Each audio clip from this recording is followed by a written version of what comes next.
Good morning students. Previous class में हमें ध्यान था पार्ट 7, ठीक है। Today will share red part 8। हमने क्या डिस्कस किया था, नंबरल डिटरमिनेंट टाइप्स की बात करें तो नंबरल हमने डिस्कस किया था सम और एनी को लेकर के। सम और एनी में हमने जाना कि सम का यूज होता है अफर्मेटिव सेंटेंस में, वो सेंटेंस में पॉजिटिवनेस को एक्सप्रेस करता है। एनी का यूज होता है नेगेटिव और इंट्रोगेटिव सेंटेंस में, और वो सेंटेंस में नेगेटिवनेस को एक्सप्रेस करता है। हम आज बात करेंगे आगे कुछ वर्ड्स की हम बात करते हैं, उनमें जो यूज़ किए जाते थे वो था a few, the few and few.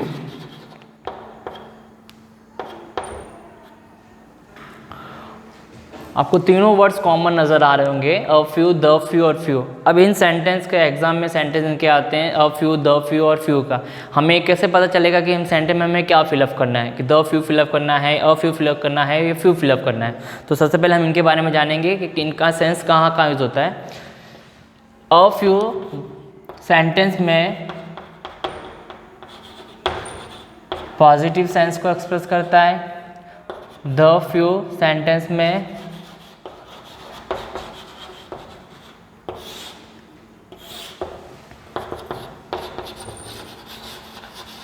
Negative sense express करता है। देखिए मैंने आपके सामने कुछ वर्ड्स मतलब सेंटेंस बनाया, मैंने लिखा है पॉजिटिव, मतलब अ फ्यू सेंटेंस में क्या करता है, ये पॉजिटिव सेंस को एक्सप्रेस करता है। The few all of them का मतलब होता है कोई चीज़ की हम जैसे क्वालिटी क्वांटिटी की बात करते हैं, ऑल ऑफ मतलब ऑल ऑफ देम का मतलब जितनी चीज़ें उनके पास हैं वो सारी चीज़ें, ऑल ऑफ देम। और फ्यू का सेंस होता है नेगेटिव सेंस का। मैं दूसरी लैंग्वेज में कई बात करें तो हम इसको पॉजिटिव, अ फ्यू का जो होता है बेटा समथिंग,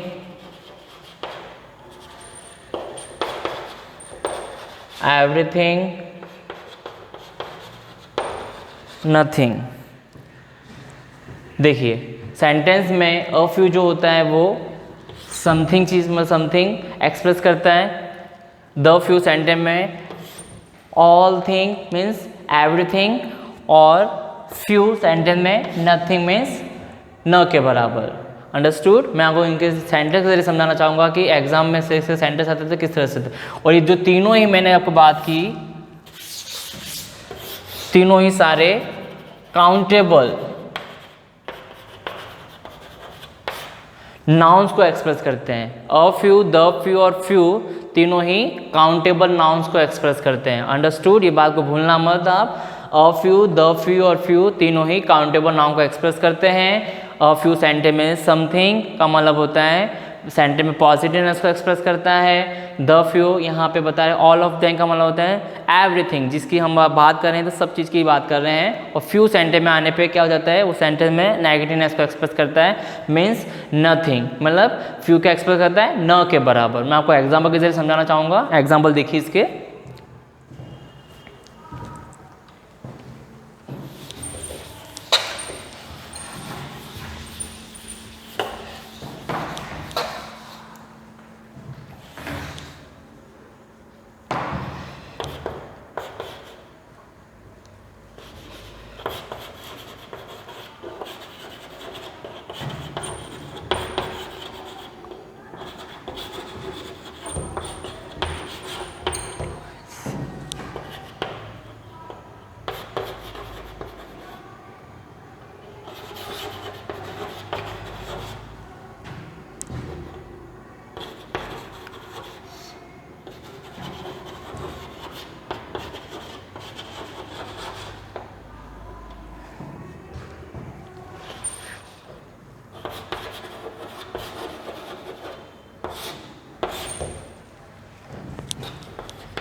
देखिए मैंने आपको 3 एग्जाम्पल दिए हैं। तीनों एग्जाम्पल के जरिए हम समझेंगे कि द फ्यू, अ फ्यू और फ्यू का यूज़ कहाँ कहाँ किया जाता है। सेकेंड थिंग आपको मैं बार बार ही बताना चाहूँगा कि तीनों ही फ्यू, द फ्यू, फ्यू और फ्यू, ये तीनों ही काउंटेबल नाउन को एक्सप्रेस करते हैं। अंडरस्टूड। अब सेंटेंस देखिए जरिए समझते हैं कि ये कहाँ पे कैसे यूज़ होता है। फर्स्ट सेंटेंस में लिखा है कि Ram has broken a few toys. तो यहाँ पे सेंस ये बता रहा है कि अ फ्यू का सेंस यहाँ पे पॉजिटिवनेस को बता रहा है। पॉजिटिवनेस का सेंस मेरा कहने का मतलब ये है कि राम ने जितने भी मतलब राम ने a few toys, a few का मतलब होता है समथिंग, मतलब कुछ ही खिलौनों को उसने वो तोड़ चुका है। कहने का सेंस यहाँ पे अ फ्यू सेंटेंस में आने से हमारे अंदर एक पॉजिटिव मतलब कहने का सेंटेंस में पॉजिटिव सेंस को एक्सप्रेस करता है वो वर्ड आने पे। सेकेंड थिंग यहाँ पे दे रखा है Ram gave me the few money he had. यहाँ पे हम बात करें तो ऑल ऑफ देम। इस सेंटेंस में कहने का सेंस है कि राम ने मुझे पैसे जो दिए थे, कितने पैसे दिए, ही हैड का मतलब होता है ऑल ऑफ देम, जितने उसके पास थे उतने मुझे सारे उसने मुझे पैसे दे दिए। सारे का सेंस यहाँ पे मतलब ऑल ऑफ देम, मतलब इस सेंटेंस में एवरीथिंग का मतलब होता है जितने थे उतने उसने मुझे दिए पैसे। इस सेंटेंस में द फ्यू का यूज हुआ। और लास्ट वाले सेंटेंस में लिखा है Ram has broken few toys, मतलब होता है सेंटेंस में नेगेटिवनेस एक्सप्रेस हो रहा है। नेगेटिवनेस का मतलब होता है कि राम ने किसी भी तरह के कोई भी खिलौने नहीं तोड़े हैं। अंडरस्टूड। तो यह चीज़ हुआ। द फ्यू का यूज़ कहाँ होता है, अ फ्यू का यूज़ कहाँ होता है और फ्यू का यूज़ कहाँ होता है। अ फ्यू सेंटेंस में पॉजिटिवनेस को एक्सप्रेस करता है, द फ्यू सेंटेंस में all of them means all thing की बात करती है यहाँ पे एवरीथिंग, और लास्ट में फ्यू वो जो वर्ड होता है वो नेगेटिवनेस को एक्सप्रेस करता है। अंडरस्टूड। अब नेक्स्ट उसका जो पॉइंट था वो मैनी वाला।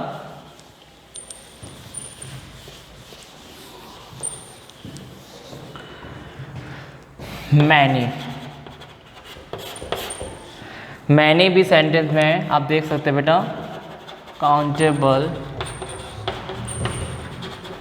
नाउन्स को एक्सप्रेस करता है। सेंटेंस मैनी क्या करता है, सेंटेंस में काउंटेबल नाउन को एक्सप्रेस करता है। फॉर एग्जांपल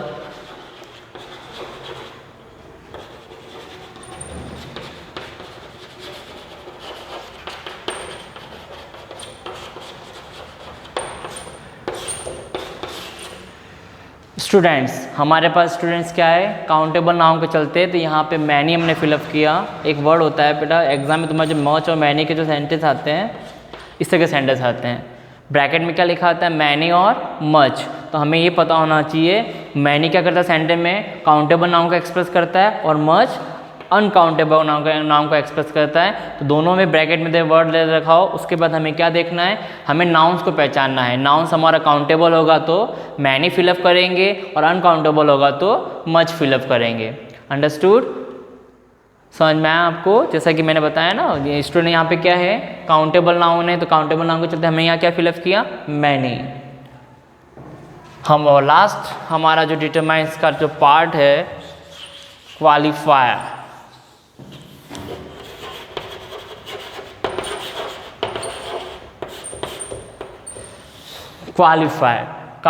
क्वालिफायर सेंटेंस में अनकाउंटेबल नाउन को एक्सप्रेस करता है।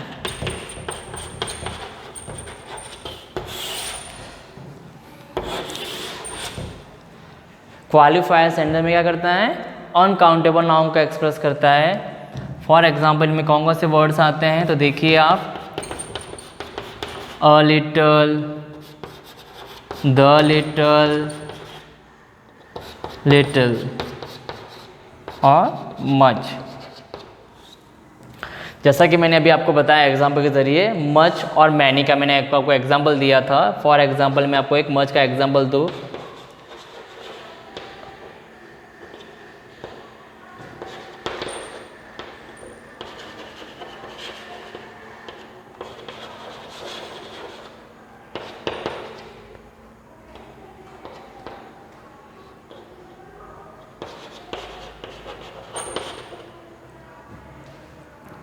There is much sugar in a bowl. Sugar क्या है, अनकाउंटेबल नाउन था। ब्रैकेट में मैंने यहाँ पे लिखा है मैनी और मच। तो आपको यही ध्यान रखना चाहिए कि मैनी और मच का यूज़ कहाँ होता है। मैनी का यूज़ काउंटेबल नाउन में होता है और मच का यूज़ अनकाउंटेबल नाउन में होता है। तो मैंने शुगर यहाँ पे देखा, शुगर क्या है, अनकाउंटेबल नाउन था, तो मैंने यहाँ पे क्या फिलअप किया, मच फिलअप किया। अंडरस्टूड।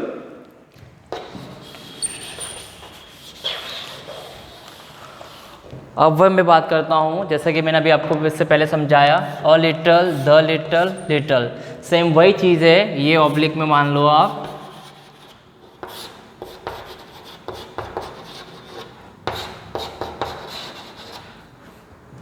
अंडरस्टूड, अ लिटल और few, the little, the few, a little, few. अब इन सब की हम बात कर रहे हैं तो हमें एक चीज़ हमेशा ध्यान रखना, हमारे एग्जाम में कोई सेंटेंस आ जाए इन दोनों के, फॉर एग्जाम्पल मैं आपको एग्जाम्पल दूँ,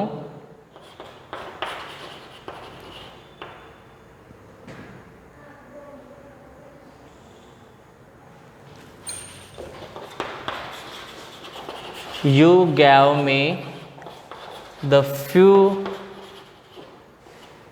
books you had.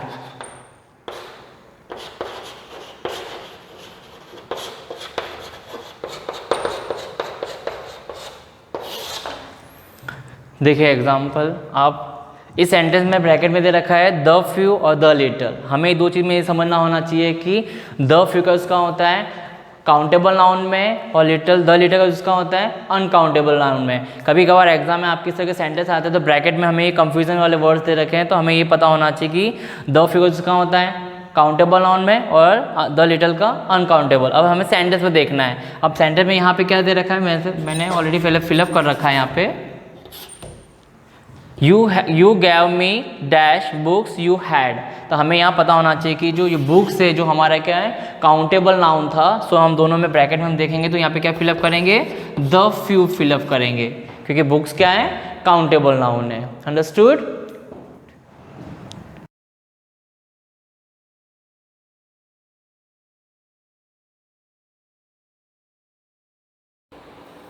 Good morning student, this is our lesson Indian economy from 1950 to 1990 and this is the part 3 of this lesson.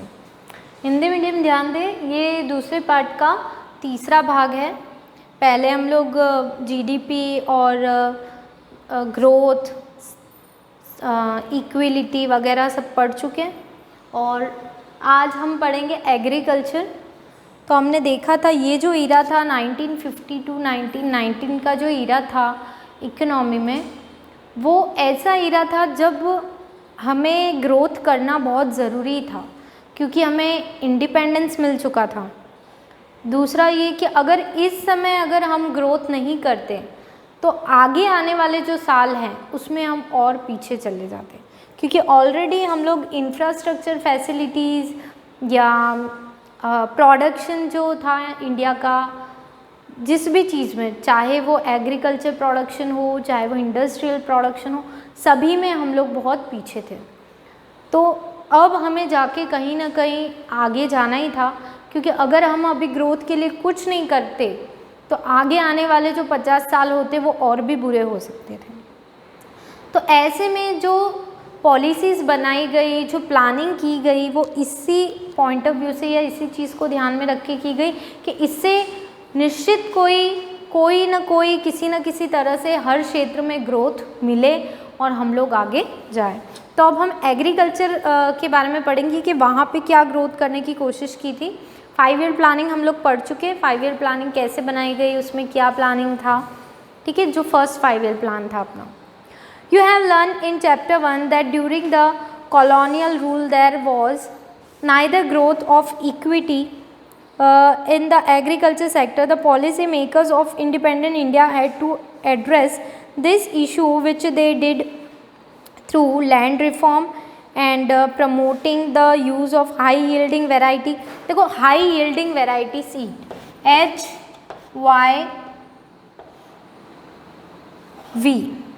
HYV है, ये HIV नहीं है, ठीक है, HIV नहीं है, ये क्या है HYV।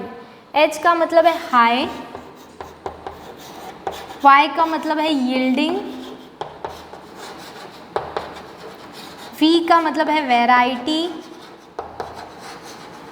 और ये HYV है क्या एक्चुअली में, ये सीड्स हैं, सीड्स मतलब बीज हैं।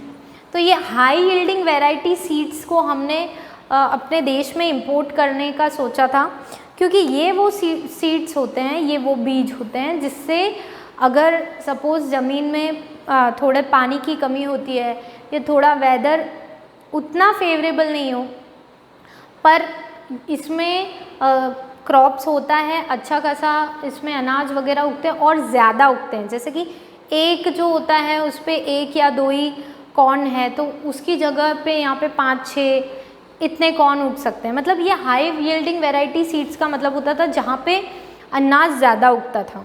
इस तरह के जो सीड्स थे, ऐसे सीड्स हमने सबसे पहले इंपोर्ट करने का सोचा, क्योंकि हमारे यहाँ के जो देसी बीज थे उनसे प्रोडक्शन तो होता था लेकिन उतनी ज़्यादा मात्रा में नहीं होता था। तो सबसे पहले हाई यील्डिंग वैरायटी सीड्स को इंपोर्ट करने के बारे में सोचा गया। उसके बाद land reforms. At the time of independent the land tenure system was characterised by intermediaries variously called zamindars who merely collected rent forms and actual tailors of the soil without contributing toward improvement on the farm। देखो ज़मींदारी system एक जो अंग्रेज़ों ने शुरू किया था।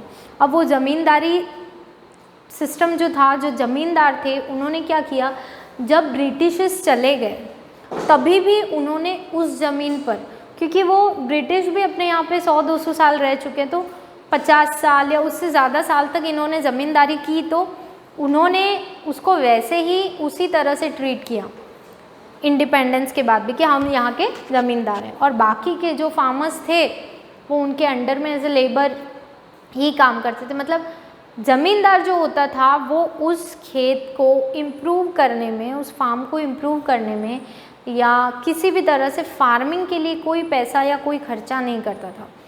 वो सीधा उस क्रॉप्स में से या उन अनाज में से सीधा कोई भाग लेता था या फिर सीधा वो पैसे लेता था। ठीक है, यही काम था उसका। इसकी वजह से जो फार्मर्स थे, जो किसान थे, वो ज़्यादा गरीब हो रहे थे और वो संसाधन जो रिसोर्सेज होते हैं फार्मिंग के लिए उनको और जमा भी नहीं कर पा रहे थे, खरीद भी नहीं पा रहे थे, तो इससे फार्मिंग पे ज़्यादा बुरा असर पड़ रहा था। Equality in agriculture called for land reform which primarily refers to change in the ownership of land holding.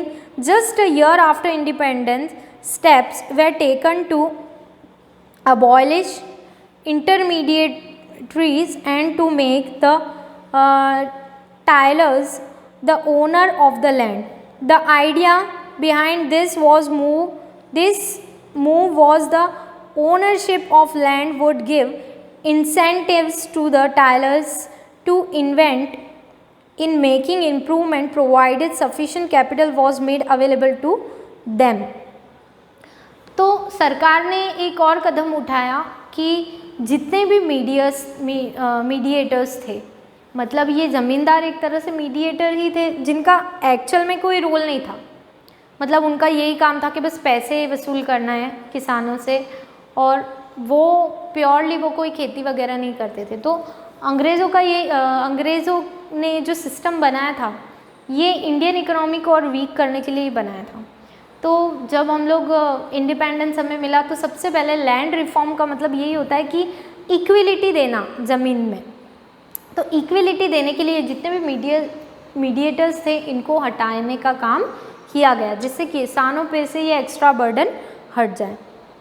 उसके बाद land selling was another policy to promote equality in the agriculture sector. This means fixing the maximum size of land which could be owned by an individual.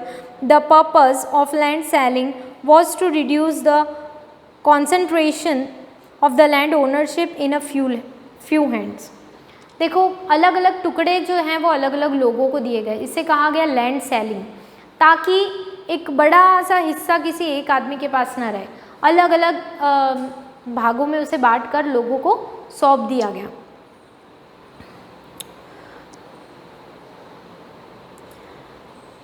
There were cases where tenants were evicted and the landowners claimed to the self-cultivator, claiming ownership of land, and even when the tillers got ownership of land, the poorest of the agricultural laborers did not benefit from the land reform. The land selling registration also faced hurdle. The big landlords challenged the legislation in the courts, delaying its implementation.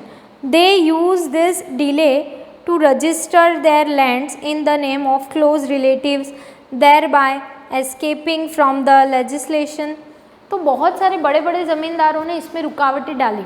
ये जो टुकड़ों में बांटने का जो process शुरू किया government ने इसमें, और दूसरा तो उन्होंने गवर्नमेंट के खिलाफ भी कोर्ट में अप्लाई किया, उनके खिलाफ केस किए इस कानून के खिलाफ। उसके अलावा उन्होंने दूसरा तरीका क्या निकाला कि अपने जो क्लोज रिलेटिव थे उनके नाम पे उन टुकड़ों में बांटकर उस जगह को डिवाइड कर दिया, ताकि ये लैंड सेलिंग वाला जो मामला है वो वहाँ पे सेटल डाउन हो जाए। तो गवर्नमेंट को बहुत सारी प्रॉब्लम फेस करनी पड़ी इस लैंड सेलिंग डिसीजन में। उसके बाद आता है द ग्रीन रिवॉल्यूशन।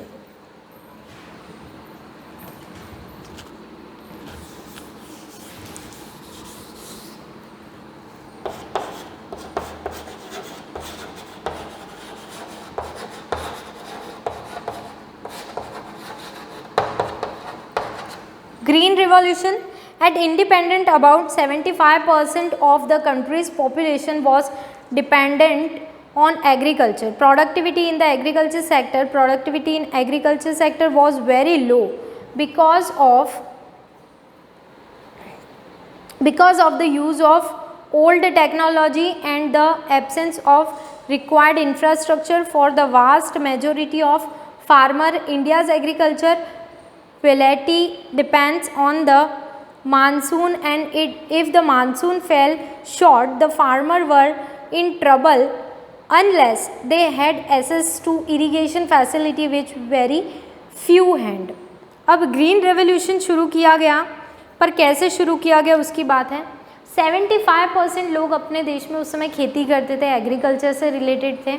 तो एग्रीकल्चर सेक्टर में प्रॉब्लम यह आ रही थी कि लोगों के पास इरिगेशन फैसिलिटी की प्रॉब्लम थी। मतलब पानी जो सप्लाई करना होता है खेतों में, उसके लिए पानी की कमी, किसी के यहाँ पे इरिगेशन फैसिलिटी नहीं थी या सोर्स नहीं था।